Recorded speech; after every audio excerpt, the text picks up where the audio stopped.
எல்லோருக்கும் காலை வணக்கம். இப்போ நம்ம மெயினாக பேசப்படுறது பார்த்தீங்கன்னா சம வேலைக்கு சம ஊதியம் கோரி 20வது நாளாக தலைநகரில் 15,000 முதல் 20,000 ஆசிரியர் பெருமக்கள் போராடி கொண்டிருக்கிறார்கள்.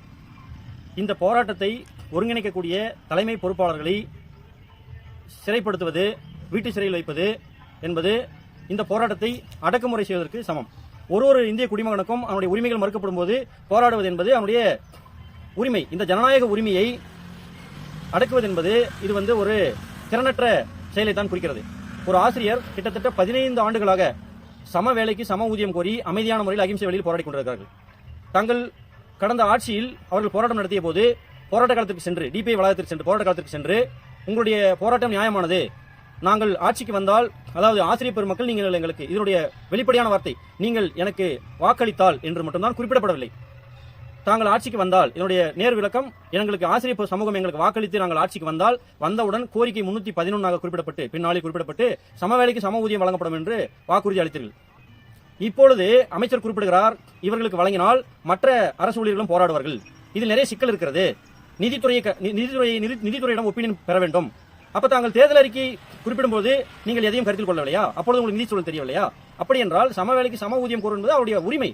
ஒரு உரிமை மறுக்கப்படும் பொழுது அவர்கள் நீதிமன்றத்தை நாடி அதற்கான தீர்வை பெற்ற பொழுது அரசின் கொள்கை முடிவு என்று நீங்கள் குறிப்பிட்டுவிட்டு, ஆனால் இன்று வரைவில் அதை நிறைவேற்றப்படவில்லை. அவர்களும் பல கட்ட போராட்டங்களை நடத்தி இறுதியில் தாங்கள் வெல்வதற்கு ஒரே ஆயுதம் தொடர் போராட்டம் என்பதை எடுத்து 20 நாட்களாக போராடி கொண்டிருக்கிறார்கள். ஆனால் தலைமை பொறுப்பாளர்களை கைது செய்வது, ஆசிரியர்களை காவல்துறையை வைத்து அடக்குவது, ஒடுக்க நினைப்பது என்பது ஜனநாயக படுகொலை.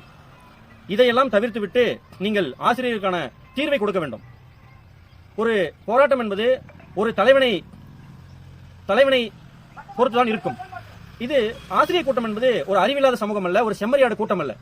தலைவனை கைது செய்தால் தொண்டர்கள் வழி தெரியாமல் போராடுவது என்பது அது வேறு வகை மக்களை குறிக்கும். ஆனால் ஆசிரியர் மக்கள் என்பவர்கள் அப்படி அல்ல. ஒரு ஆசிரியனும் ஒரு லீடர். அவர்களுக்கு போராட்டத்தை அகிம்சை வழியில் எப்படி எடுத்து செல்ல வேண்டும் என்பது அவர்களுக்கு தெளிவாக தெரியும். அதனால் போராட்டத்தை ஒடுக்குவதை விட்டுவிட்டு, ஆசிரியர்களை வீட்டு சிறையில் வைப்பதை விட்டுவிட்டு, படியில் அமர்ந்திருக்கும் பெண் ஆசிரியை காவல்துறையை வைத்து காலை வாரி விடுவதை விட்டுவிட்டு, குழந்தைகளுடன் போராடும் சென்னை தலைமையில் போராடக்கூடிய ஆசிரியர்களுக்கான தீர்வை நீங்கள் எட்ட வேண்டும். அவர்கள் கோரும் உரிமை நியாயமானது என்பது தாங்கள் குறிப்பிட்டதான், தாங்கள் களத்தில் சென்று குறிப்பிட்டது. ஆகவே இன்றைய கல்வித்துறை அமைச்சர் பொறுப்பில்லாத பதில் சொல்கிறார். முதலமைச்சர் அப்படி இருக்கக்கூடாது. சம்பந்தப்பட்ட அமைச்சருக்கு அறிவுறுத்தல் கொடுத்து இவர்களுக்கான பிரச்சனையை தீர்ப்பதற்கு நீங்கள் முடிவெடுக்க வேண்டும். அதை விட்டுவிட்டு ஆசிரியர் போராட்டத்தை நீங்கள் ஒடுக்க நினைப்பது, நசுக்க நினைப்பது என்பது ஜனநாயக படுகொலைக்கு இணையானது. தங்கள் ஆட்சியில் ஆதரவு தெரிவித்த கம்யூனிஸ்ட் தலைவர்கள், மூத்த தலைவர்களிடம் நீங்கள் தேவை ஏற்பட்டால் கலந்து ஆலோசிக்க வேண்டும். ஏனால் கம்யூனிசம் என்றால் என்ன என்பது அவர்களுக்கு தெரியும். தாங்கள் சமூக நீதி காவலர், சமூக நீதி ஆட்சியாளர், திராவிட மாடல் ஆட்சி என்று தங்களை குறிப்பிடுவதில் எவ்வித தவறும் இல்லை என்பதை இந்த ஆசிரியர்களுக்கு வழங்கக்கூடிய தீர்வில் மேலும் அது உறுதிப்படுத்தப்படும். ஆகவே இன்றைய முதலமைச்சர், கல்வித்துறை அமைச்சர் அவர்களுக்கு இந்த காணொலியின் மூலமாக நான் குறிப்பிடப்படுவது என்றால், பொங்கல் நாட்களில் ஆசிரியர்கள் போராடி கொண்டிருக்கிறார்கள். 20 நாட்களாக போராடவில்லை. அவர்கள் 15 ஆண்டுகளாக அகிம்சை வழியும் கடந்த 20 நாட்களாக தொடர் போராட்டம் நடத்தி கொண்டிருக்கிறார்கள். ஆகவே இதை கருத்தில் கொண்டு அந்த போராட்டத்தை முடித்து வைக்க என்ன உண்மையான தீர்வோ அதை நீங்கள் செய்ய வேண்டும். மற்றொரு புறம் ஆசிரியர் பெருமக்கள் அரையாண்டு பள்ளி முடிந்து ஒரு வார காலமாக பள்ளிக்கு செல்லவில்லை. இதனால் மாணவர்களின் கற்றல் திறன் மிகவும் பாதிக்கப்படும். இந்த பிரச்சனையை முடித்து வைக்கவில்லை என்று சொன்னால் அவர்கள் பொங்கலையும் பார்ப்பார்கள், அடுத்து வரும் தீபாவளியும் பார்ப்பார்கள். ஏனென்றால் அவர்கள் கொள்கை முடிவில் ஒவ்வொரு ஆசிரியரும் இந்திய அரசின் சட்டத்தை படித்திருக்கிறார்கள். அவர்கள் சீனியாரிட்டி அடிப்படையில் படிக்க வரவில்லை. டெட் என்று நடத்தக்கூடிய டீச்சர் எலிஜிபிலிட்டி தேர்வை எழுதி அதற்கான பாடத்திட்டங்களை தெளிவாக படித்து அரசியலமைப்பு சட்டத்தை படித்து அவர்கள் பதவிக்கு வந்தவர்கள்.